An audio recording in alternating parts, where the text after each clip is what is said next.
Hey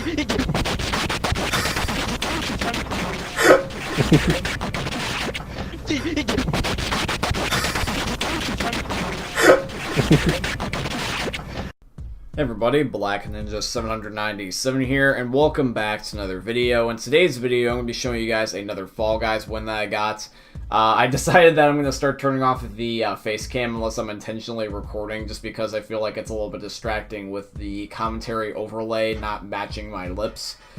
So I hope you guys understand that. But anyways, let's get on to the gameplay. So this happened as of last night, and this gameplay was actually really cool because it's the first time in a while I've actually had a really long game.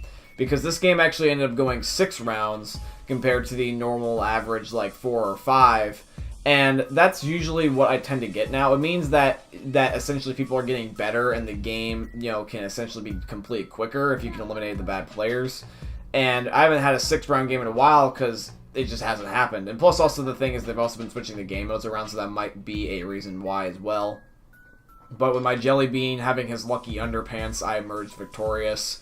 So yeah, we ended up getting things like, just the stereotypical game modes that you would expect.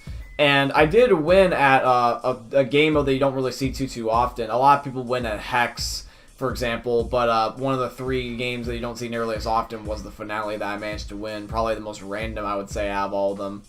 And yeah, so we're going to be ended up talking about that later on. But right now, we're going to be predominantly focusing on what's going on at the moment.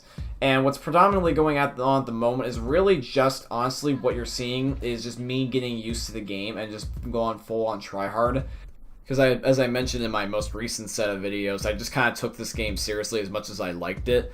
In fact, that's probably one of the main reasons why I was able to enjoy the game so much, is because I wasn't going full on tryhard all the time.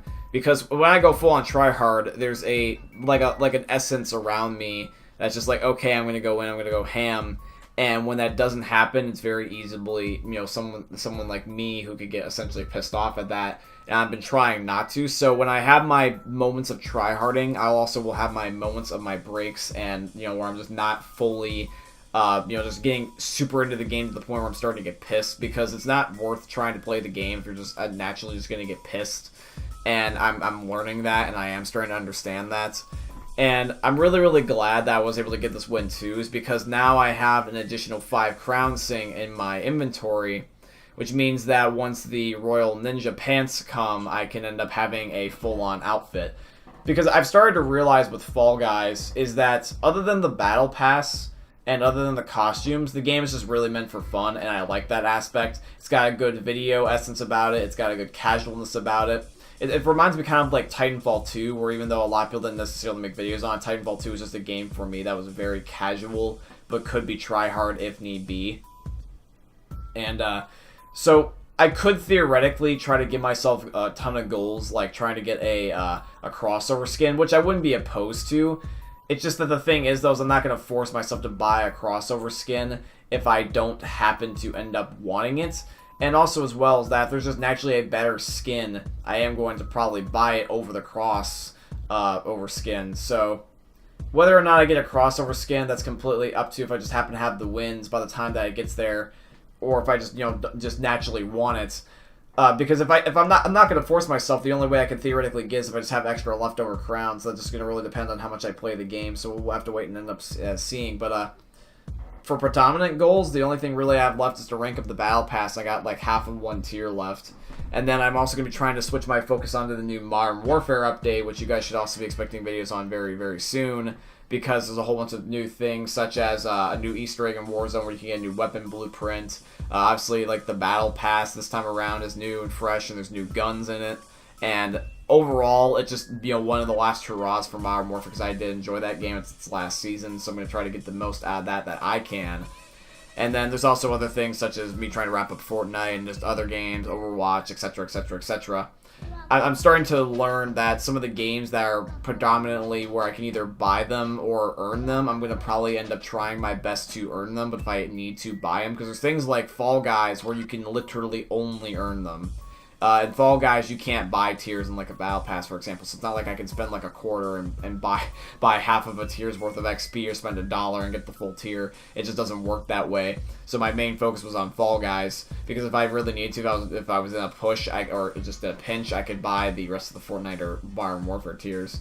Which, to help myself out in Modern Warfare for this new Battle Pass, I also bought the Battle Bundle. By buying the Battle Bundle for the new Fortnite and Modern Warfare seasons, having those extra tiers are going to end up helping out a lot. So here's hoping, fingers crossed, that will allow me to do so. And plus also, I'm just hoping that when it comes to like more games, that they do continue adding more content, because it's one thing to say, like, oh yeah, I'm feeling overwhelmed and I don't want these games to all have content the exact same time. But it's funny how life, has like the difference of you need to have variety versus, having the ability to be able to control things, or certainty and uncertainty. I like the certainty of when I can have one game that I can focus on without other games that I'm missing. But I also feel like that there's less variety that way.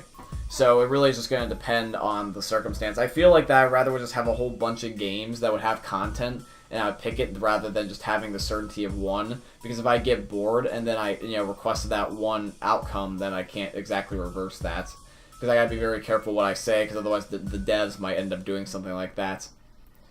And now we're getting over here to Block Party. Block Party is just one of those game modes where, like, it's honestly like one of the better modes at this point, because Block Party theoretically is getting almost to the par of Slime Climb, where it just eliminates a whole bunch of people, especially at the very end. If you have a whole bunch of people that are grabby, pushy, or just overall don't know what they're doing, and you get a Block Party course that's really, really tough, it can be very, very annoying and very hard to get past. I would say Block Party, Slime Climb, and probably Tiptoe are probably the hardest game modes, other than the team modes, just because solely is that those game modes in particular are very, very niche and requires a lot of circumstantial stuff. The team modes, obviously, like, it's going to be like Tail Tag, Fall Ball, like Scramble, and nobody likes any team mode. Really, the only one that's good is like Hoopsie Daisy. And then the finales, everyone likes Hex and, Jump Showdown, I at least personally like. So I just personally am just starting to just believe that these game modes are just what they are, but they can be changed. It's not like Call of Duty or something like that, where the developers are very strict and anal about the whole entire thing, and then they won't change things. At least in this game, they actually will fix things and make them different, just like that. They need to, because if you pay attention, sometimes the courses not only are different, but some of them are easier and harder, and that's just going to depend on your luck, which makes the games feel different each time. But you see, I almost died a minute ago. Like, I got stuck in that one little spot where everyone tends to end up getting stuck in the little piece of wood. The way you actually get around that is you actually have to run with it, and you actually have to go backwards, and then you can get out. I don't know if it's still a glitch or if you're just meant to not get out of that, but running backwards lets you get out of it, which actually is pretty cool, and I really do like that. And now that strategy allowed me to end up getting to the top, I believe, 12 here. So for the top 12, it's not exactly what you think. We're not moving on to the finale yet. We actually do have one more single game mode, which is why we ended up getting it at 6. And the funny thing is that once again is Tiptoe. Tiptoe.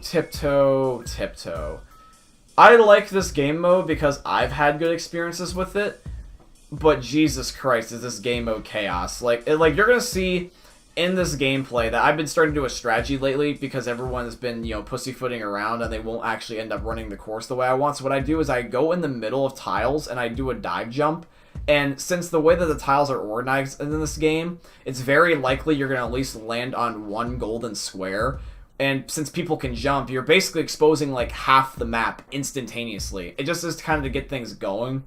Now, theoretically, this is also risky because somebody could just now be ballsy too and they can find the path right away. But I was just trying to get everybody started, just because a lot of people just shove each other to try to find the course, and it's just not worth it. In fact, I even inspired the unicorn to commit Sudoku over there. But yeah, if you're paying attention to the score right now, everyone is trying to end up getting in that 7th place spot. In fact, everyone's doing the diving thing like I was doing. And you can see I'm in a crowd where that, unless I'm in the front or at least in the middle, that I'm not going to make it, because there's 1, 2, 3, 4, 5, 6, 7, 8 guys other than myself, and there's now another guy. And luckily, this guy got shoved, and I dived in front of this dude, because me and the unicorn were right next to each other, and we actually were able to beat the caveman. Because when you end up having it in tiptoe, where you can only have like 6 or 7 qualify, you have to be pretty much in the front, but that's where it's the most risky. And that's just not really worth it altogether, quote unquote, because you could easily be thrown off. Now that I think about it, I would honestly say that tiptoe might be possibly more crazy than slime climb. It honestly might be. It really just depends on the circumstance. Even though I know statistically slime climb is the most, elims, I feel like tiptoe honestly could be quite up there. Technically, slime climb gets rid of more people, but tiptoe has a very low success rate. It just is what it is. But now we're on to Fall Mountain. Probably the most random game mode for all the finales, because unless you are completely pitch perfect, you are essentially not going to make it. And I made this actually by being in the back, and you're going to see why. It's like not necessarily because everyone got blocked or tripped. I mean, that is partially of it, but also is just my luck. I was able to adapt around the fly for something that just shouldn't have happened. So if you take a look right here, we're on the harder version of Fall Mountain, by the way. I go here, I get lucky with the hammers. These balls are not necessarily hitting anybody. We're all just kind of clustering around each other, and I run this course almost perfectly. Me and everyone do happen to mess up at pretty much the exact same times, but however, though, I was slightly faster, I adapted, and I was able to end up jumping and getting the crown, and this was actually probably the best win that I've had in Fall Guys thus far, other than, of course, that hexagon clutch. But yeah, guys, this is pretty much going to be it for today's video. I hope you guys ended up seeing another Fall Guys win, and if you did, please consider dropping a like, comment, and subscribe.